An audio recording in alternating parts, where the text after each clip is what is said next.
پریشانی کو ختم کرنے کا وظیفہ۔ اگر آپ پر اچانک کوئی پریشانی یا مصیبت آ جائے تو آپ نے 4 رکعت نماز نوافل اس طرح ادا کرنے ہیں کہ پہلی رکعت میں سورہ فاتحہ کے بعد 41 مرتبہ سورہ اخلاص پڑھنی ہے، پھر دوسری رکعت میں سورہ فاتحہ کے بعد 31 مرتبہ سورہ اخلاص پڑھنی ہے، پھر تیسری رکعت میں سورہ فاتحہ کے بعد 21 مرتبہ سورہ اخلاص پڑھنی ہے،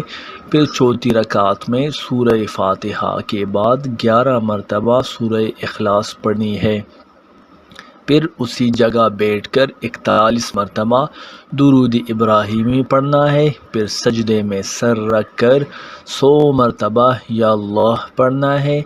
پھر سجدے سے سر اٹھا کر اللہ سے اپنی پریشانی سے نجات کے لیے دعا مانگنی ہے۔ انشاءاللہ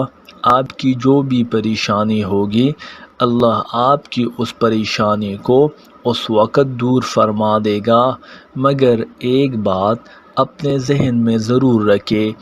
کہ یہ نوافل